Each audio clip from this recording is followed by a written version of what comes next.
आदमी बहुत अच्छे हो। जैसे हैं एक बार दो माताएं सागर की चली जा रही, धनाबाई और मुन्नीबाई चली जा रही, दोनों बहुत ही अनपढ़ गवार, दोनों अनपढ़, बेचारी पढ़ी लिखी नहीं थी, सीधी सादी भोली भाली, गवार तो नहीं पर सीधी सादी भोली भाली। दोनों माताएं सागर की चली जा रही थी, धनाबाई और मुन्नीबाई। एक बोली अरे बहन तुझे पता है? बोले क्या? अपने सरपंच है ना, सरपंच, हाँ, कोमा में चले गए, कोमा में। दूसरी बोली बड़े आदमी हैं, कहीं भी जा सकते हैं। ले बताओ भाई, बताओ, बताओ बताओ भाई, ऐसी कितना भोलापन है, कितनी सरलता है। ऐसी राजस्थान में एक महात्मा प्रवचन कर रहे थे, राजस्थान में मारवाड़ियों के यहाँ। तो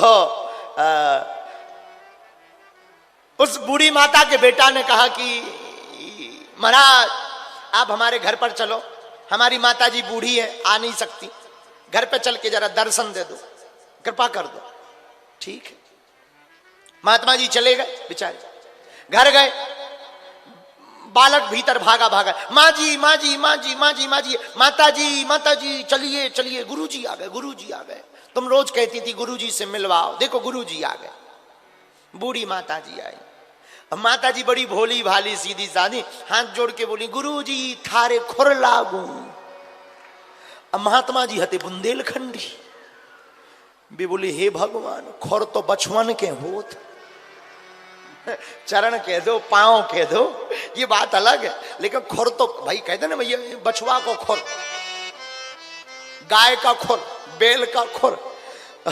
उसने टूटी फूटी मारवाड़ी ने मारवाड़ी बोल के उस माता जी ने कहा गुरुजी थारे खुर लागू। तो महात्मा जी अपने पांव की तरफ देखने लगे कि हमारे खुर हैं क्या चरण। तो महात्मा जी ने समझाया अरे माता जी ऐसे खुर नहीं कहते हैं, बड़ी संतों से सभ्यता से बात करते हैं, बड़ी प्रेम पूर्वक बात करते हैं महात्माओं से। नरक जाओगी वरना नरक जाओगी, नरक नरक नरक मिलेगा तुम्हें ऐसा बोलोगी तो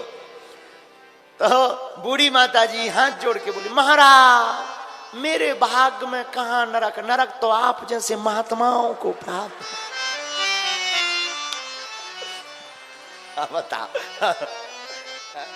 महात्मा बड़े खिलखिलाकर हंस गए, बहुत ही महात्मा उनके भोलेपन पर बड़े खिलखिलाकर हंस गए। बोले जय हो।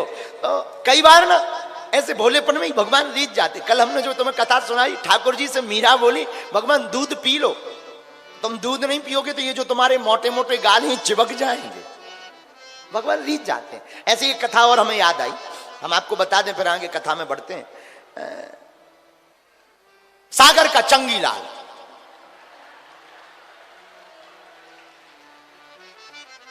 आजकल 3 बत्ती चौराहे पे रह रहा है, काल उसने जगह बदल दी है, 3 बत्ती चौराहा पकड़ लिया है। हमने पूछा, हमने कहा क्या हुआ? बोले कुछ नहीं, पान खा रहे हैं। हमने कहा बहुत अच्छा। 3 बत्ती चौराहे पर रहने वाला सागर में चंगीलाल, चंगीलाल इतना विचित्र आदमी, और सागर का आदमी विचित्र ना हो ऐसा तो हो ही नहीं सकता है। सागर का आदमी इतना विचित्र होता है। तो एक बार एक सागर के एक लड़का ने अपने पिता से कहा पिताजी 10 रुपया दीजिए। पिताजी बोले क्यों? गरीब को देना। पिताजी बोले यहां बाहर तो कोई गरीब नहीं दिख रहा। बोले वो आइसक्रीम लिए बेचारा धूप में खड़ा, वो नहीं दिख रहा। इतना चतुर होता। तो सागर का चंगीलाल आदमी बड़ा अद्भुत, सबकी भक्ति करता। अब उसे चाहिए था धन।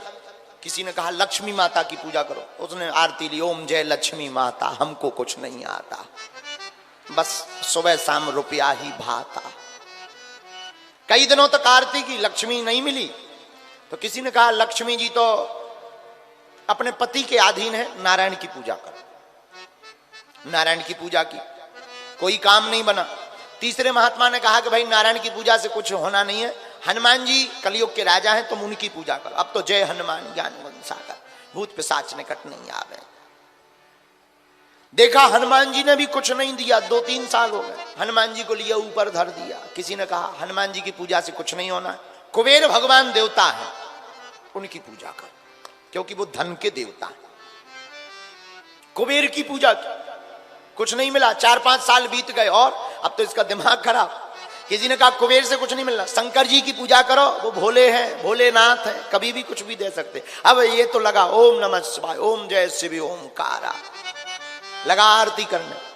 एक दिन क्या देखता है, धूप जलाई, अगरबत्ती, अगरबत्ती का धुआं उठा, और धुआं उठा और ऊपर मूर्ति जो रखी थी उन मूर्तियों की तरफ जाने लगा।